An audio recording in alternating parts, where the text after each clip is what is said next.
My sister got pregnant by my fiancé, and my family decided to defend her because she was younger. So I got my revenge in the cruelest way possible. Before continuing the story, let us know in the comments which city you're watching from.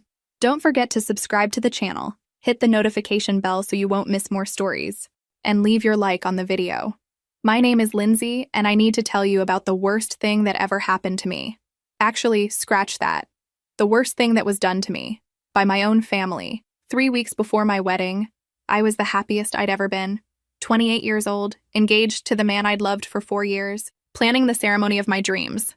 Everything was perfect. The venue was booked, this beautiful garden estate outside the city. The dress was altered and hanging in my closet. Invitations had been sent to 200 guests. My younger sister had even agreed to be my maid of honor, which honestly surprised me because we'd never been super close. But I thought maybe this would bring us together. I should have known better. It was a Thursday night. My parents had invited me over for dinner, which wasn't unusual. What was unusual was the tension in the room when I arrived. My dad couldn't look at me. My mom kept wringing her hands. And my sister, 23 years old and usually so bubbly and carefree, sat there with this strange, defiant look on her face. Then she dropped the bomb. She stood up in the middle of dinner, placed her hand on her still flat stomach, and announced she was pregnant with my fiancé's baby, and that they'd been sleeping together for 6 months. 6 months. I remember the exact sound of my fork hitting the plate. I remember my mother gasping but not saying anything to defend me. I remember my father telling me to calm down when I started screaming.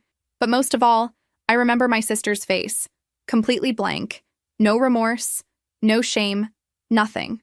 She just stood there like she'd announced what she wanted for dessert.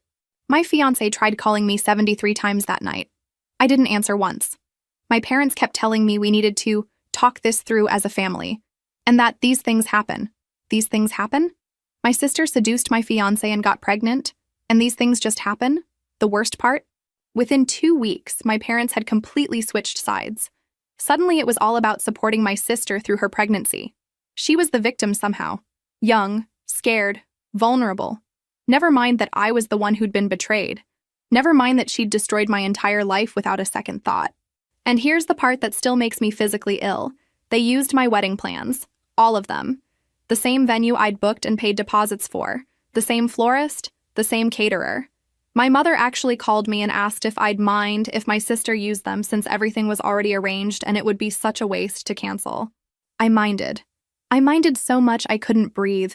But they did it anyway. 2 months after my wedding was supposed to happen, my sister walked down the aisle in a white dress, pregnant with my ex-fiancé's child, at the venue I'd chosen, with the flowers I'd picked out, eating the menu I'd selected. Only 3 people from my extended family refused to attend. My aunt on my father's side, my cousin, and my grandmother. Everyone else went, smiled, congratulated the happy couple, posted photos on social media like this was normal and beautiful and not the most grotesque betrayal imaginable. I spent that day in my apartment, alone, drinking wine and looking at the wedding dress still hanging in my closet. The dress I was supposed to wear. The life I was supposed to have. My parents kept calling, kept trying to get me to move past this and be happy for them. Move past it? They'd stolen everything from me and expected me to just swallow it and smile. My mother actually said, and I'll never forget this, that I was being selfish for making my sister's pregnancy about me. That's when I realized the truth. My family didn't just enable what happened, they endorsed it. They chose her. They chose the person who betrayed me over the person who'd been betrayed. So I made a choice too. I cut them off, stopped answering calls, blocked them on social media, moved to a different part of the city. For the first time in my life, I was completely alone. And somehow, that felt better than being part of a family that could do this to me. But this isn't a story about how I stayed broken. This is a story about what happened next. And trust me, it gets so much worse before it gets better. The next 3 years were brutal. I'm not going to sugarcoat it. I spent the first 6 months in therapy twice a week, trying to unpack how my entire family could betray me like that. My therapist kept asking if I wanted to work toward forgiveness. I kept telling her I wanted to work toward not thinking about them every single day. I threw myself into work, got promoted twice, started traveling for business, made new friends who didn't know my history and didn't ask questions when I said I wasn't close with my family. I built a completely new life, brick by brick, and it was exhausting but necessary. Around the 2-year mark, or why, something shifted. I woke up one morning and realized I'd gone an entire week without thinking about my sister or my ex-fiancé. It felt like finally being able to breathe after being underwater. That's when I met him. His name was Owen, and we met at a conference in Seattle. He was there representing his company. He'd started his own consulting firm 5 years earlier and had built it into something impressive. We ended up sitting next to each other at a networking dinner, and he made me laugh. Actually laugh, not that polite social laugh, but the kind that comes from somewhere genuine. We talked for 4 hours that night. About work, about travel, about everything except families. When he asked for my number, I almost said no. I wasn't ready. But something in his eyes made me change my mind. We dated long distance for 8 months before he asked me to move in with him. I was terrified. The last time I'd trusted someone completely, it had destroyed me. But Owen was patient. He never pushed. He let me set the pace for everything. When I finally told him about what happened with my family, we were sitting on his balcony at 2 a.m. I'd been avoiding it for months, but he deserved to know why I flinched every time he mentioned his own sister, why I changed the subject whenever family came up. I expected him to be shocked or uncomfortable. Instead, he just held my hand and said, "That explains so much about your strength. You rebuilt yourself from nothing. That's extraordinary." He proposed 10 months after we met. No pressure, no expectations, just a simple question on a random Tuesday night while we were cooking dinner together. Of course I said yes. We planned everything ourselves. No family input, no drama, no traditions we didn't choose. We got married in Italy, just the two of us and 12 close friends. It was small and perfect, and entirely ours. I wore a dress I picked out alone. We wrote our own vows. I cried during the ceremony, but they were happy tears. I sent my parents an invitation, not because I wanted them there, but because I wanted them to see that I'd moved on, that I'd built something beautiful without them. They didn't come. My mother called 2 days before the wedding and said they couldn't abandon my sister during such a difficult time. Apparently her marriage was already struggling, and she needed their support. I hung up before she finished talking. Owen asked if I was okay. I told him I was better than okay. I was free. But life has a way of testing you right when you think you've got it figured out. We started trying for kids about 6 months after the wedding. I was 31. Owen was 35, and we were both ready. Month after month, nothing happened. After a year of trying, we went to see a specialist. That's when we found out I had fertility issues. Nothing catastrophic, nothing that meant we couldn't have kids, but it wasn't going to be easy. The doctor recommended treatments, monitoring, interventions. It would be expensive and exhausting and emotionally draining. Owen squeezed my hand during that appointment and told the doctor we'd do whatever it took. We started the treatments. Injections, appointments, tests, hope followed by disappointment, followed by more hope. It was brutal in a completely different way than what I'd been through before. This wasn't about betrayal. It was about wanting something so desperately and having no control over whether you'd get it. During one of the harder months after another negative test, I broke down. I told Owen maybe this was punishment for cutting off my family. Maybe I didn't deserve to be a mother. Maybe I was too damaged. He looked at me with more intensity than I'd ever seen and said, "Don't you dare let them take this from you too. Don't give them that power. This isn't about them. This is about us." He was right. This was our life, our journey, and we were going to fight for it together. What I didn't know then was that my old life was about to come crashing back in the worst possible way. The phone call came on a Sunday afternoon, 4 years after I'd cut them off. My father. I almost didn't answer, but something made me pick up. He sounded older, tired. He asked if we could talk, really talk, about trying to repair the family. He said it had been long enough, that life was too short for this kind of division, that my mother missed me terribly. I wanted to hang up, but Owen was watching me, and I could see in his face that he thought I should at least hear them out. Not for them, for me. So I wouldn't always wonder what if. That's how I ended up agreeing to a dinner. Neutral location, both families present.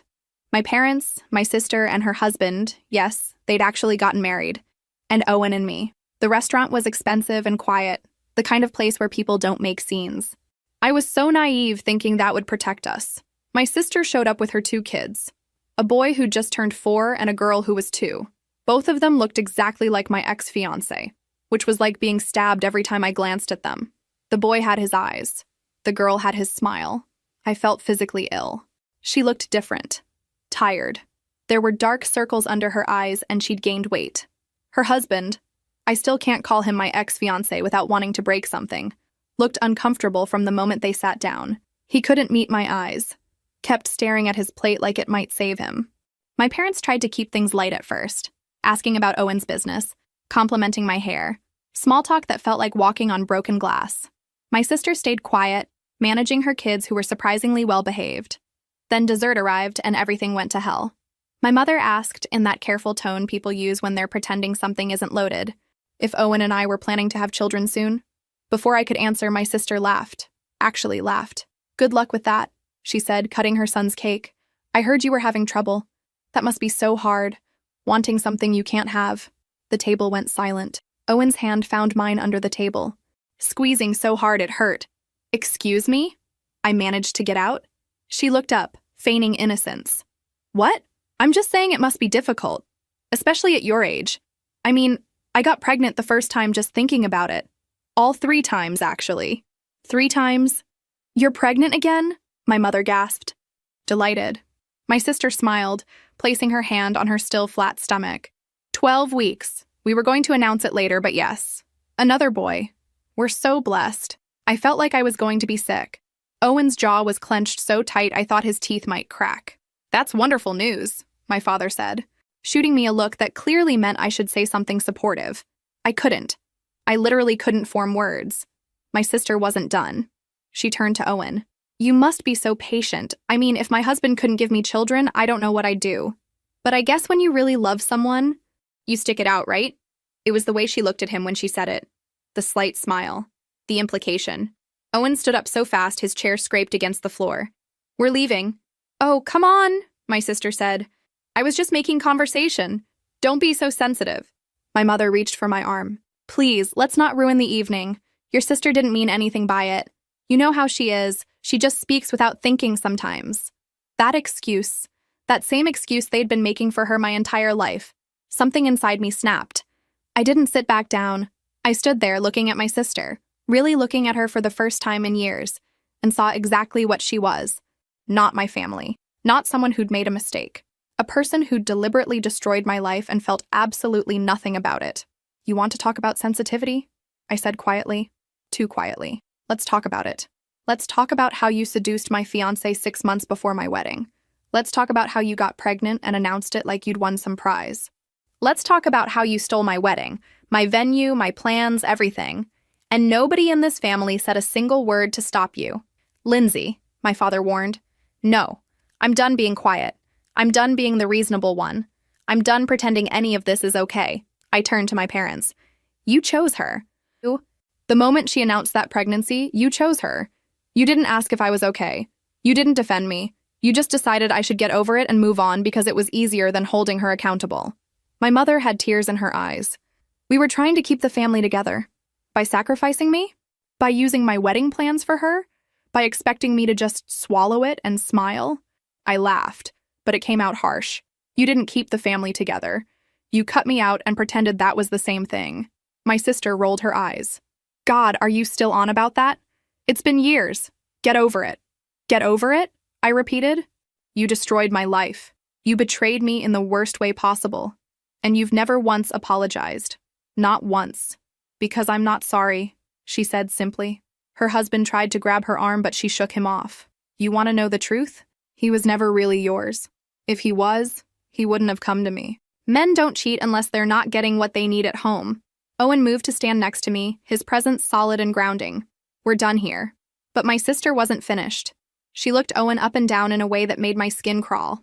"You know, if you ever get tired of waiting around for damaged goods, you know where to find me. I'm clearly very fertile." The table erupted. My father stood up, my mother gasped. Owen's face went dark with rage. But before anyone else could speak, I laughed. Really laughed, the kind that comes from somewhere bottomless. "You think that was flirting?" I said to my sister. "You think that makes you desirable? You're pathetic. You stole my fiancé because you couldn't stand that I had something you didn't. And now you're sitting here, pregnant with your 3rd child, in a marriage that's clearly falling apart, trying to seduce my husband because you still can't stand that I'm happy." Her husband was staring at her in horror. "Good. Let him see who he'd really married." "You want to talk about damaged goods?" I continued. "Look in the mirror. You're 27 years old, stuck with a man who barely looks at you, raising kids in a family that's built on betrayal. Your own son is going to grow up knowing his father cheated on his aunt to be with his mother. That's going to be his origin story. Good luck explaining that. That's enough, my father said. But his voice had no force behind it. I turned to him. You're right. It is enough. I'm done. I came here tonight because you asked me to. Because some small part of me hoped you'd finally take responsibility for what you enabled. But nothing's changed. She's still the same manipulative person she was 4 years ago, and you're still making excuses for her. I looked at her husband, that man I'd once thought I'd spend my life with. He was staring at his plate, red-faced and silent. And you don't even have the courage to speak. You've been sitting there all night like a scolded child, not defending your wife, not defending yourself, not doing anything. You're exactly the coward I always suspected you were. He opened his mouth, maybe to apologize, maybe to defend himself. I held up my hand. Save it. Whatever you were going to say, I don't care. You're irrelevant. You were irrelevant the moment I left that apartment 4 years ago. You're just a bad memory, and you don't get to be anything more than that. I grabbed my purse. Owen was already standing, ready to leave with me. This family is dead to me, I said, looking at each of them in turn. Not because of the betrayal. I could have eventually forgiven that. But because none of you thought I deserved better. None of you stood up for me. And even now, even tonight, you're still choosing her. My mother was crying. Please don't do this. I'm not doing anything. You did this years ago. I'm just finally accepting it. We walked out of that restaurant and I didn't look back. Owen drove us home in silence. When we got to our apartment, I broke down. Not because I was sad, because I was free. Finally, completely free. But freedom, I'd learn, comes with its own complicated price. 2 weeks after that disaster of a dinner, I was still processing everything. Owen kept telling me I'd done the right thing, that standing up for myself was healthy, that cutting them off permanently was justified. But late at night, when I couldn't sleep, I'd replay the whole evening and feel this toxic mixture of vindication and rage. I needed to talk about it. But I'd already exhausted Owen's patience with the topic, and my therapist couldn't see me for another week. So I did what thousands of people do when they need to vent. I went online. I found this support group for people dealing with family estrangement. It was anonymous, just usernames and stories. Everyone there had some variation of family trauma. I read through dozens of posts about narcissistic parents, abusive siblings, toxic relatives who'd done unforgivable things. It was oddly comforting, knowing I wasn't alone. So I posted. I wrote out the entire story. The betrayal, the wedding, the 4 years of silence, the dinner, everything. I was careful. I didn't use names, didn't mention the specific city, kept details vague enough that it could have been anyone's story. It was just supposed to be a vent, a way to get it out of my system. The support was immediate and overwhelming. Hundreds of comments from people telling me I'd done the right thing, that my family was toxic, that I deserved better. It felt good, really good. Like validation I hadn't realized I desperately needed. I checked the post obsessively for days. Every new comment fed something in me I didn't want to examine too closely. 3 weeks later, my aunt called me, the one who'd refused to go to my sister's wedding. Lindsay, she said carefully, I need to ask you something. Did you post about your sister online? My blood went cold. What? There's a story going around town about a woman who got pregnant with her sister's fiancé and stole her wedding. Everyone's talking about it. The details are too specific. It has to be about your family. I felt like I might throw up. I posted in an anonymous support group. I didn't use any names. How would anyone? Someone must have recognized enough details and started connecting dots. You know how people are. They piece things together and suddenly it's all over social media. Group chats everywhere. It's gotten back to your sister. Good, I said before I could stop myself. My aunt was quiet for a long moment. Lindsay, I understand you're angry. God knows you have every right to be. But this is going to have consequences. She was right. The consequences started rolling in fast. My sister lost her job first. She'd been working at a local medical office, and apparently the story had spread through her workplace like wildfire. Her boss called her in, said something about maintaining professional reputation and not being a good fit for their family-oriented practice. She was let go within a week. Then the social consequences hit. People started recognizing her at the grocery store, at her kids' school, around town. She'd gone from anonymous to notorious. Her husband's family stopped speaking to them. Some of their couple friends suddenly got very busy whenever they tried to make plans. I heard all of this through my aunt, who heard it through the family grapevine, and I listened. I listened to every detail with this dark satisfaction that scared me. They're talking about moving, my aunt told me during one call. Your sister can't show her face anywhere without people whispering. Someone actually approached her at the pharmacy and told her she should be ashamed of herself. I should have felt bad. I should have felt guilty that my anonymous post had spiraled into public humiliation, but I didn't. Not really. She is ashamed of herself, I said. She should be. Lindsay. No, don't. She destroyed my life and felt nothing. Now people know what kind of person she is. That's not my fault. That's just truth catching up. But even as I said it, something felt off, wrong. I'd wanted her to face consequences, yes. But watching it happen, hearing about her losing everything, seeing her life fall apart the way mine had, it didn't feel as good as I thought it would. Owen found me one night scrolling through social media, looking for mentions of the story, searching my sister's name to see what people were saying about her. "What are you doing?" he asked gently. "Just looking." "You've been looking for hours." He sat down next to me. "This isn't healthy." "She's losing everything," I said, still staring at the screen. "Her job, her friends, her reputation, everything. And how does that make you feel?" I didn't answer. Because the truth was complicated. I felt satisfied. I felt vindicated. But I also felt something darker, something that made me uncomfortable with myself. I felt powerful in a way that didn't sit right. "I didn't name her," I said finally. "I didn't do this to her. This is just consequences of her own actions." Owen took the phone from my hands. "Maybe. But you're spending every free moment watching those consequences unfold. That's not moving on. That's obsession." He was right. I knew he was right. But I couldn't stop. My sister tried to sue me. That's how desperate things got for her. She hired a lawyer and filed a defamation lawsuit, claiming I'd posted lies about her online that had destroyed her reputation and caused her to lose her job. The lawyer sent an official letter to my address. Somehow she'd tracked down where I lived, which was creepy in itself. Owen and I consulted with an attorney. He read through everything, looked at my anonymous post, and basically laughed. "She has no case," he said. "First, you never named her. Second, truth is an absolute defense against defamation.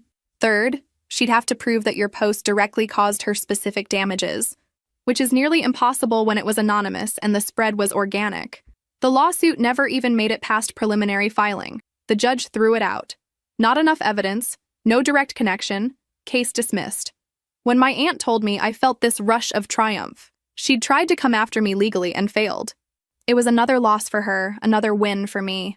But that same week, something else happened. Something that should have been purely joyful. I got pregnant. After 2 years of treatments, failed attempts, hormones, disappointments, finally 2 lines on a test. I stared at it in the bathroom for 10 minutes straight, crying, unable to believe it was real. When I showed Owen, he picked me up and spun me around, and we both cried together. This was everything we'd wanted, everything we'd fought for. We were going to have a baby. I should have been the happiest person alive.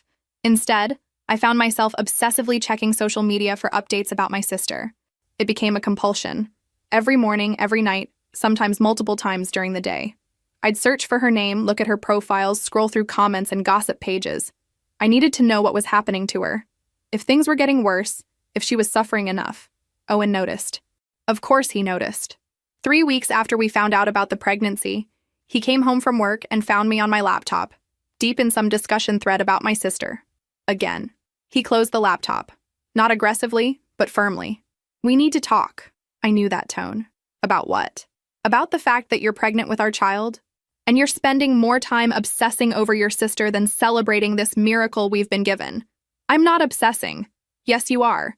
You check her social media every day. Multiple times a day. You're in these gossip groups, reading every comment, tracking every consequence. You're consumed by watching her life fall apart. She deserves it," I said defensively. "Maybe, probably, but that's not the point." He sat down next to me. "The point is that she's still controlling your life. You cut her off 4 years ago, but she's more present now than ever because you can't stop watching her destruction. That's not fair. Isn't it?" He took my hand. "Lindsay, you're pregnant. We're having a baby. This is supposed to be the happiest time of our lives. But every time I look at you, you're on your phone or your laptop monitoring her. She's stealing this joy from you, and you're letting her." I wanted to argue, but tears were streaming down my face because I knew he was right. I just need to know she's facing consequences, I whispered. After everything she did, I need to know she's suffering the way I suffered. And then what? What happens after she's suffered enough? Will that fix what she took from you? Will that give you back those 4 years? Will that make you happy? I couldn't answer. He pulled me into his arms.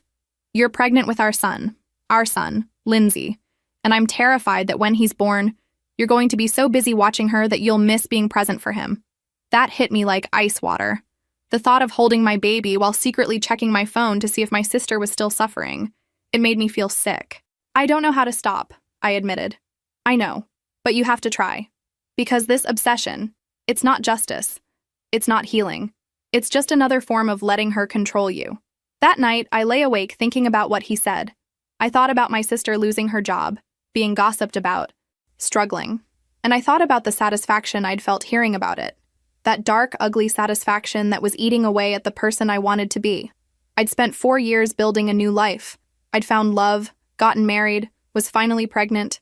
I had everything I'd ever wanted, but I couldn't enjoy any of it because I was too busy making sure she was miserable. Owen was right. She was still controlling me, just in a different way. But knowing something and changing it are two very different things. 3 years passed.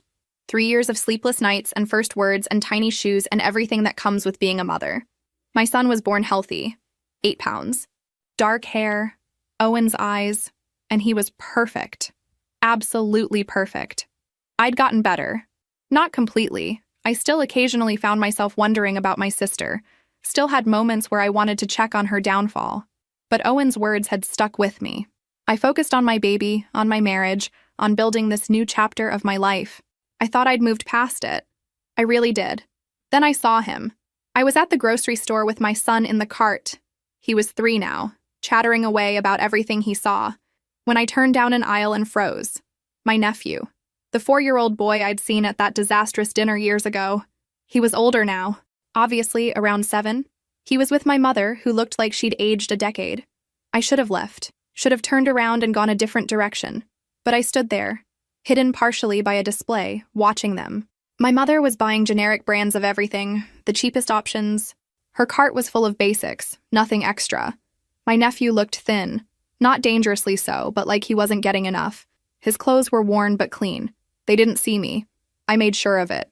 But I watched my mother counting change at the register, watched my nephew ask for candy and her having to say no, watched them leave with their meager groceries. I shouldn't have done what I did next.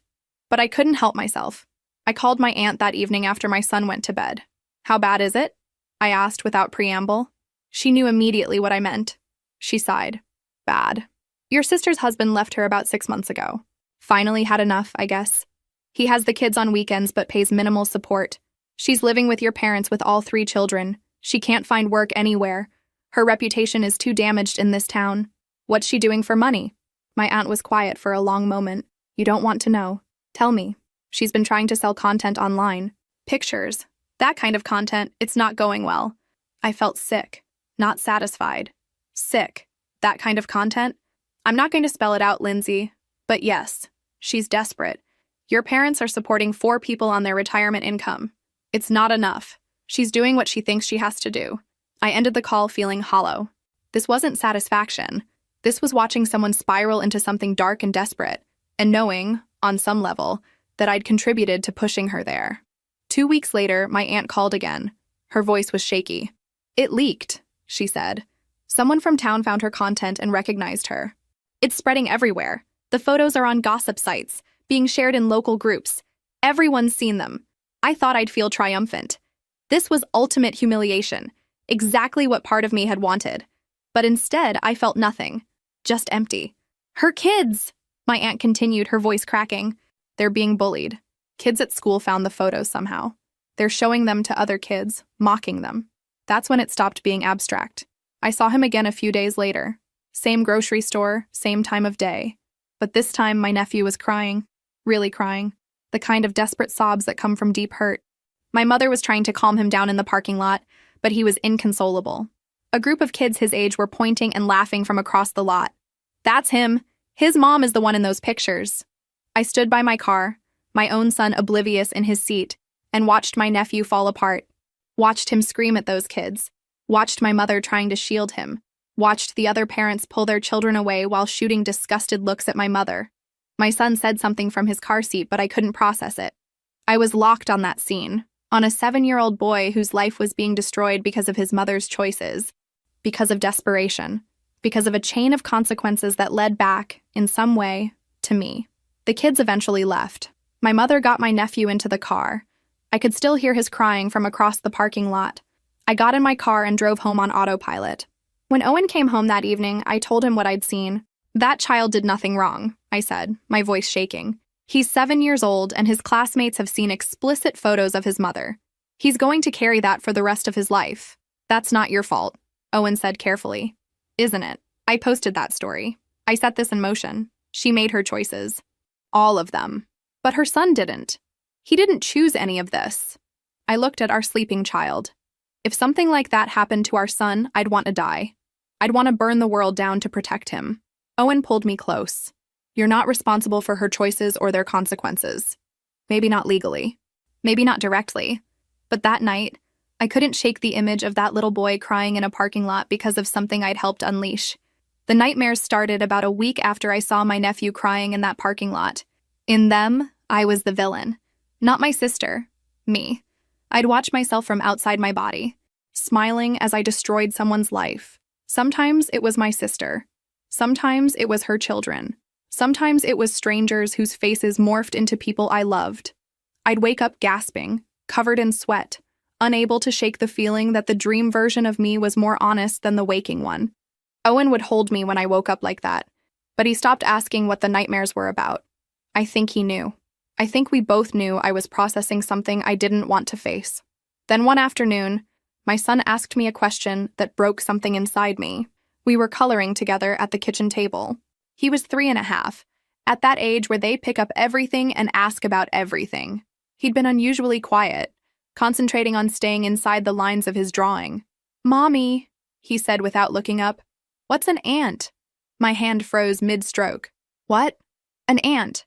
Grandma said something about an ant when we were at her house last week. She was talking to Grandpa." "What is it?"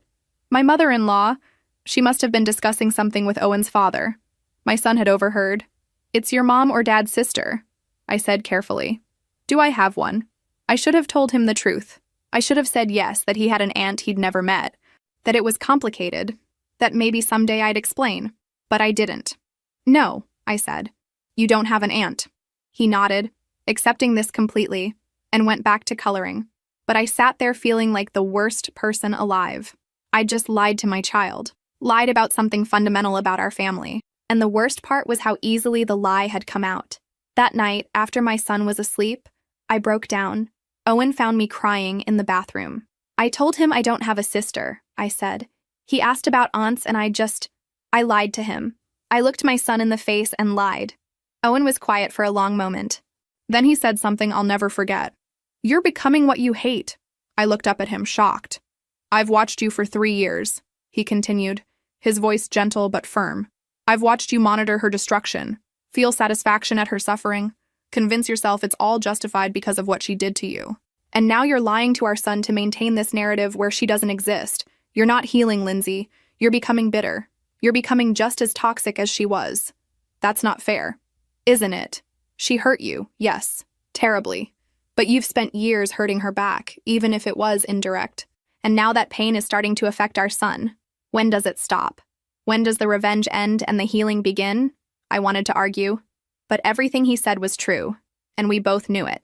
"I don't know how to let it go," I whispered. "I know, but you have to try.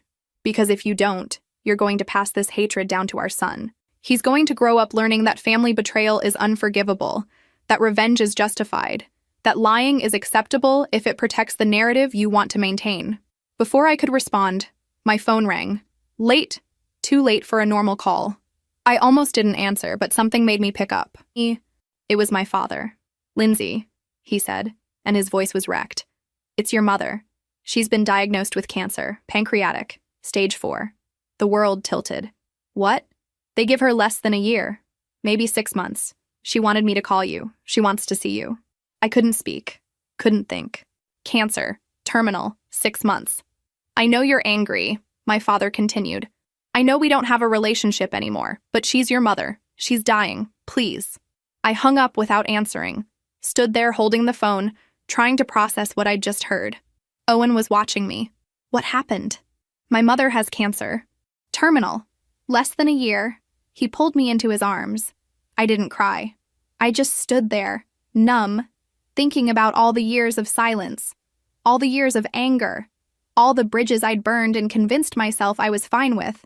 What am I supposed to do? I asked. I don't know, Owen said honestly. But whatever you decide, you have to live with it. If you don't see her and she dies, you can't take that back. And if you do see her, you have to be prepared for what that might mean.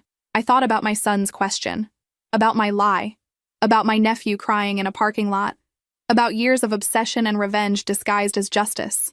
I've become someone I don't recognize, I said quietly. Then change, Owen said simply. It's not too late, but it has to start now. That night I lay awake thinking about my mother dying, about my sister struggling, about consequences and choices, and the difference between justice and cruelty, about whether it was possible to heal from betrayal without becoming exactly what you hate. I didn't have answers. But for the first time in years, I was asking the right questions. My father called again 3 days later. I'd been avoiding thinking about the first call, pushing it down, pretending I had more time to decide what to do. We need to talk, he said. Your mother wants to make a request. I met him at a coffee shop. Neutral territory. He looked older than I remembered. Thinner, grayer, worn down by the weight of everything that had happened to our family. She has about 6 months, he said without preamble.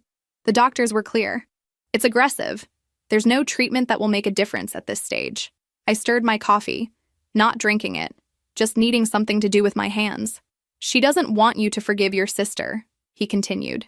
She knows that's not something she can ask, but she has one request. When the time comes, when she passes, she wants you both there, at the funeral. She doesn't want to be buried with her daughters still at war. That's not fair, I said immediately. I know. She's asking me to stand next to the person who destroyed my life, to pretend we're a family, to perform grief while the person who betrayed me is there doing the same thing. She's not asking for a performance. She's not asking you to reconcile. She's asking for 2 hours of your life where you're in the same room for her sake. That's all. I laughed bitterly. That's all? Dad, you have no idea what you're asking. I do, he said quietly. I know what she did. I know we handled it wrong. I know we chose her when we should have supported you both differently. I know all of it. But this isn't about rewriting history. It's about giving your mother peace before she dies. What about my peace? When do I get that? He didn't have an answer for that. That night, Owen and I had the longest conversation we'd had in months. I told him about my father's request, about the funeral, about the impossible position I was in. If you don't go, you'll regret it, Owen said. Not because of them, because of you. You'll spend the rest of your life wondering if you made the right choice. And if I do go, if I stand there next to her and have to watch her cry and pretend to be the grieving daughter, then you'll know you did everything you could. You'll know you gave your mother what she asked for in her final days. I hate this, I said. I hate that she's putting this on me, that I have to choose between my own pain and her peace. I know, but that's the choice, and only you can make it. The next day, I did something I should have done years ago. I made an appointment with a therapist, not the one I'd seen after the initial betrayal. A new one, someone who could help me process this fresh hell. Her office was calm. Neutral colors, soft lighting, a box of tissues strategically placed. I told her everything.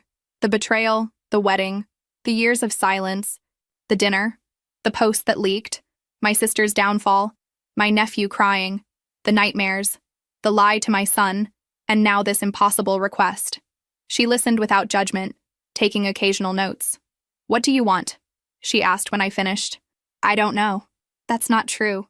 You might not want to admit it, but somewhere inside you know what you want. I was quiet for a long time. I want it to stop hurting. I want to be able to think about my family without feeling this rage. I want my son to grow up without inheriting this darkness. I want to be free of her, of all of them. And you think seeing your mother before she dies will give you that? I don't know. Maybe. Or maybe it'll just hurt more. There's no right answer here, the therapist said gently. But consider this. What will haunt you more? Going and risking pain? Or not going and living with that question forever? That night, I sat down and wrote a letter to my sister. I don't know why. I wasn't planning to send it. but I needed to get the words out. I wrote about the betrayal, about how it had destroyed me, about the years of anger and obsession, about watching her life fall apart and feeling satisfied, then feeling sick about that satisfaction, about seeing her son crying and realizing that revenge doesn't heal anything. It just creates more pain. I wrote that I didn't forgive her, that I might never forgive her, but that I was tired of hating her, tired of watching her suffer, tired of letting what she did control my entire existence. I sealed the letter and put it in my desk drawer. I didn't know if I'd ever send it, but writing it felt like something. 3 days later, I called my father. "I'll see her," I said. "Mom, I'll visit her in the hospital, but I'm doing it for me, not for you or for her or for some fantasy of family reunion. I'm doing it because I need to know I did everything I could before it's too late." "Thank you," he said, his voice breaking. "I'm not promising anything beyond that visit. I'm not promising I'll come to the funeral. I'm not promising I'll ever speak to you or my sister again after this. I'm just promising this one visit. That's all we're asking." But we both knew that wasn't true. This one visit would lead to more requests, more pressure, more complicated emotions. But I'd deal with that when it came. For now, I was taking one step. Just one. Not for them. For me. The hospital smelled like antiseptic and desperation. I'd been in hospitals before, for my son's birth, for routine appointments. But this felt different, heavier. Like the building itself knew why people came here and mourned with them. I was supposed to meet my father in the lobby at 2 o'clock. He'd take me to my mother's room. Controlled visit, limited time, no drama. That was the plan. But plans never work out the way you think they will. I got there early, anxious and unable to wait at home any longer. Owen had offered to come with me, but I needed to do this alone. I sat in the waiting area, mindlessly scrolling through my phone, trying not to think about what I'd say to my mother. Then I heard a child's voice. "Grandpa, I'm scared." I looked up. My nephew. The 7-year-old I'd seen crying in that parking lot. He was sitting across the waiting room with my father, wearing clothes that looked too big for him, his face drawn and pale. Next to him was my sister. We saw each other at the same moment. Her eyes widened. Mine probably did too. Neither of us had expected this. My father looked between us, clearly panicking about the accidental encounter. For a long moment, nobody moved. Nobody spoke. We just stared at each other across a hospital waiting room, years of pain and anger and betrayal hanging in the air between us. My sister looked terrible. Not in a petty, satisfying way, in a genuinely concerning way. She'd lost weight. Her hair was pulled back messily. There were dark circles under her eyes so pronounced they looked like bruises. She looked defeated, broken. Her other 2 children weren't there, probably with their father for the weekend. Just her oldest son, the one born from my betrayal, sitting there terrified about his dying grandmother. And then he looked at me, really looked at me. I saw the recognition in his eyes, the way children process new information by examining faces. "Dad," he said quietly, tugging on my father's sleeve. "Who is that lady?" My father's face went pale. "You're my aunt," the boy said suddenly, his eyes going wide. "Aren't you? You look like Mom, and Grandpa talks about 2 daughters sometimes." The waiting room went silent. My sister had tears streaming down her face. My father looked like he wanted to disappear.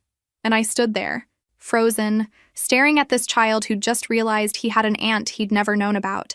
"Yes," I said finally, my voice barely above a whisper. "I'm your aunt. Why haven't I met you before?" It was such a simple question, such an innocent question, and there was no good answer. "It's complicated," I managed. "Did you and Mom have a fight?" My sister made a sound, something between a sob and a gasp. She stood up abruptly.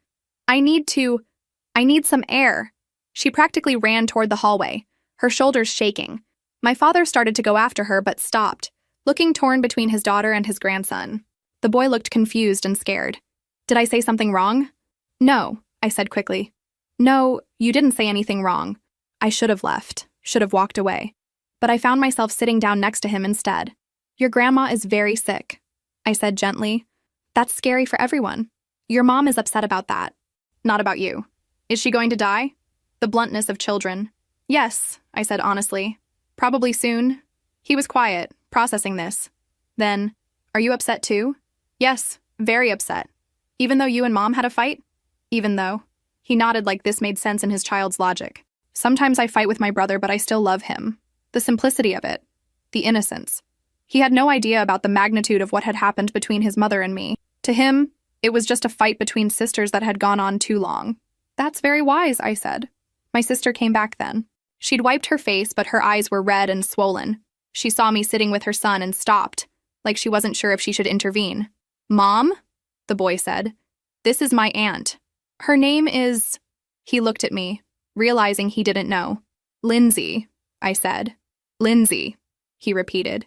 "That's a nice name." My sister and I locked eyes. For the first time in 7 years, we really looked at each other, not with anger, not with hatred, just with the weight of everything we'd done to each other, everything we'd lost, everything we'd destroyed. She looked like she wanted to say something. I probably did too, but neither of us spoke.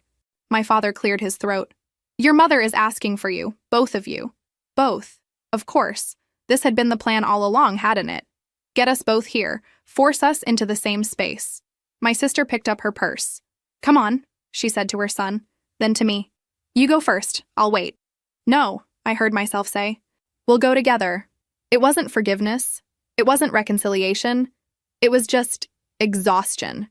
Exhaustion with the fighting, with the hatred, with carrying this weight. We walked down that hospital corridor side by side, not speaking, not looking at each other, but together. And behind us, my nephew held my father's hand and asked if Grandma would want to know he'd met his aunt today. I didn't have an answer for that. I didn't have answers for anything anymore. My mother died 2 months later. Peacefully, they said, though I'm not sure what peaceful means when you're dying of cancer. I'd visited her 3 more times in those 2 months.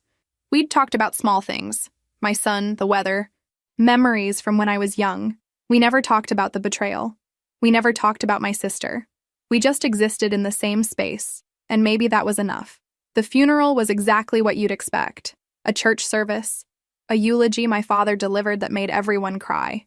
Hymns, flowers, people I hadn't seen in years offering condolences and carefully not mentioning the family drama they definitely knew about. My sister sat on the opposite side of the church with her 3 children. We'd made eye contact once when I arrived.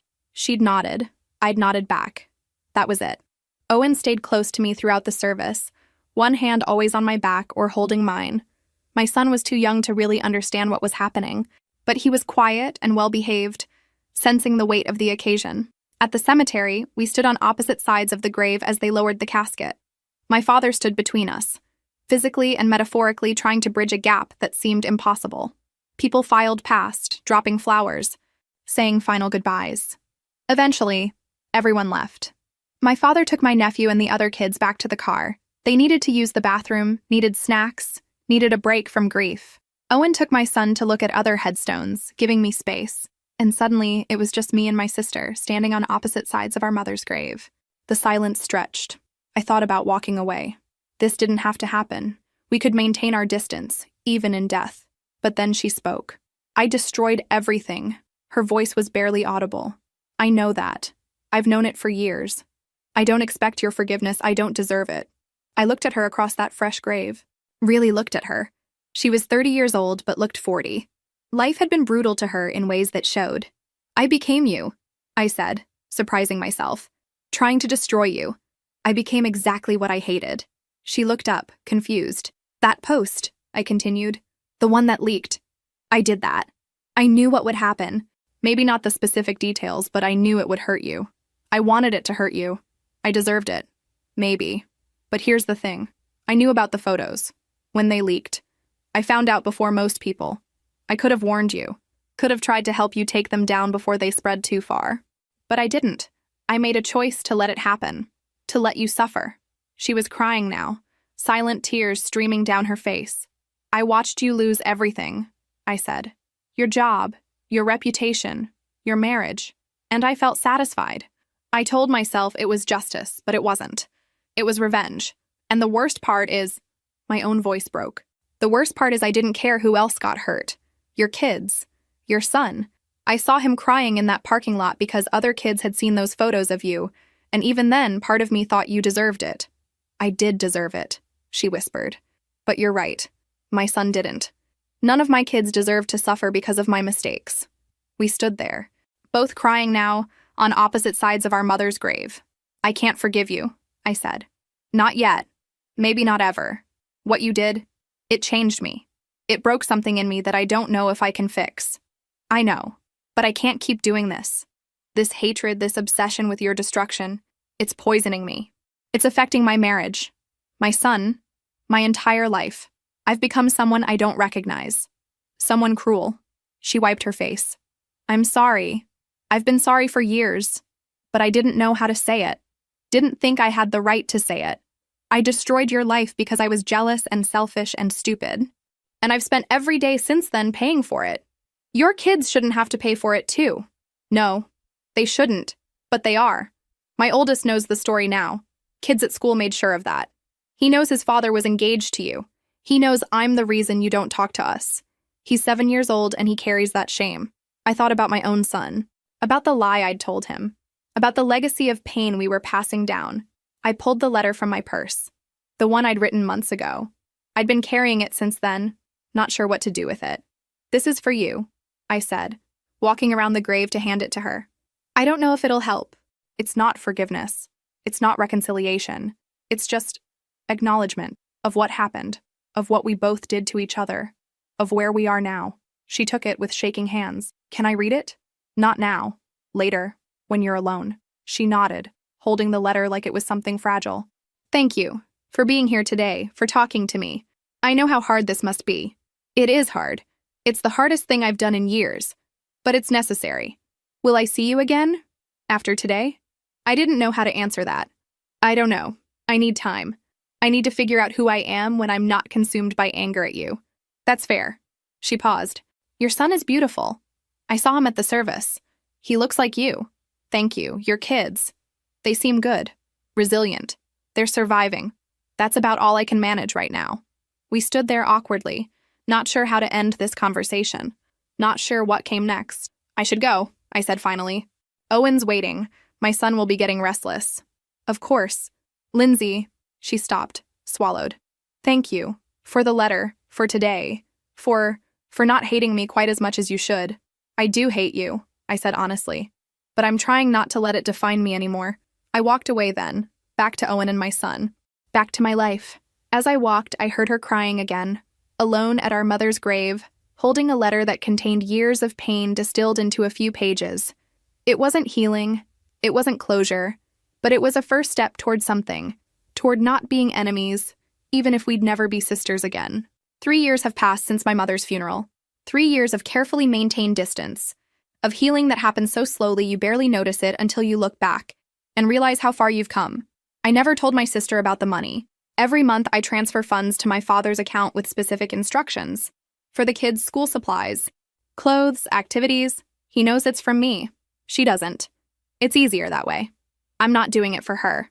I'm doing it for those 3 children who didn't ask to be born into this mess. My sister got a job about 6 months after the funeral. Nothing glamorous. She works at a warehouse doing inventory. It's honest work. She lives in a small apartment now, alone.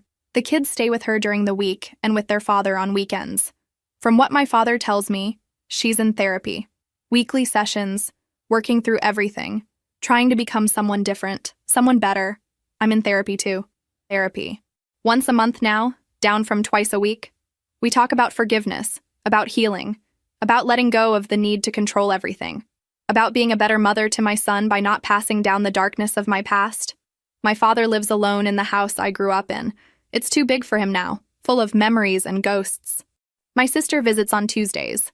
I visit on Thursdays. We never overlap. It's an unspoken agreement, a boundary we both respect. Until his birthday. My father turned 70 this year. Owen convinced me we should go to the party he was having. Small, just family, nothing dramatic. I almost said no, but my son asked if we were going to see Grandpa, and I couldn't think of a good reason to refuse. We showed up at 1 o'clock. My sister and her kids were already there. The moment I walked in with Owen and my son, everything got quiet. Not uncomfortable, just careful. Everyone aware of the fragility of the moment. My sister was in the kitchen helping set up food. She looked up when we entered, and for a split second, I saw fear in her eyes. Fear that I'd leave. Fear that my presence meant conflict. Fear that we were about to ruin our father's birthday. I nodded at her. She nodded back. And that was it. Our kids gravitated toward each other immediately, the way children do. My 6-year-old son and her 10-year-old started playing with some building blocks. Her younger two joined in. They laughed and built towers and knocked them down, completely oblivious to the history that separated their mothers. My sister and I stayed on opposite sides of the room. We didn't speak directly, but we were civil to each other through our father. Could you pass this to your sister? Tell her thank you for bringing the cake. Small interactions, mediated, safe. At one point, my nephew, the oldest, the one I'd met in the hospital, came up to me. "Hi, Aunt Lindsay," he said shyly. My heart clenched. "Hi. Your son is really nice. Can we be friends?" I looked over at my sister. She was watching us, her expression unreadable. "Yes," I said. "You can be friends." Later, after cake and presents and awkward small talk, I found myself standing in the backyard watching all the kids play together. My sister came out a few minutes later, stood about 10 feet away from me, and watched them too. For a long time, neither of us spoke. Then she said quietly, "Thank you." "For what?" "For the money. I know it's from you. Dad's terrible at keeping secrets." I didn't confirm or deny it. "My therapist says I need to accept help without analyzing the motives behind it," she continued. "That's hard for me, but I'm trying. So, thank you. It's helped. It's for the kids." "I know, but still." We watched my son teach her daughter how to do a cartwheel. She was terrible at it, but he was patient, demonstrating over and over. "They don't know," my sister said. "About us. About everything that happened. I haven't told them. Neither has my son. He knows he has an aunt and cousins, but not the whole story. Maybe they never need to know. Maybe we can let them just be cousins. Let them have what we destroyed." I thought about that. About the weight of family history. About cycles of pain and revenge. About whether it was possible to break those cycles. "We'll never be sisters again," I said. It wasn't cruel, just honest. "I know, but we don't have to be enemies either." She looked at me then, really looked at me. "No, we don't. I don't forgive you. I don't know if I ever will. I don't deserve your forgiveness. But I don't hate you anymore. Not the way I used to. I'm just tired. Tired of carrying it." "Me too." My son called out then, asking me to watch him do something. I waved, told him I was watching. When I looked back, my sister had moved slightly closer. Not much. Just enough that we were standing together rather than separately. "Maybe this is enough," she said quietly. "Maybe we don't need to be family in the traditional sense. Maybe we can just coexist. For them." I looked at our children playing together, laughing, building something new that had nothing to do with what we'd destroyed. "Maybe," I agreed. "Maybe that's enough." We stood there in that backyard. Two women who'd destroyed each other and been destroyed in return, watching our children play in the ruins of what used to be a family. We weren't healed. We weren't reconciled. We weren't sisters. But we'd stopped being enemies. And for the sake of those kids, the innocent ones who deserve better than the war we'd waged, maybe that was enough. Maybe it had to be enough. Because the alternative, continuing the cycle, passing down the hatred, teaching our children that betrayal was unforgivable and revenge was justice, that was a legacy neither of us wanted to leave. So we stood there, together but separate, broken but trying, not sisters, but not enemies. And somewhere in that complicated middle ground, maybe there was something like peace.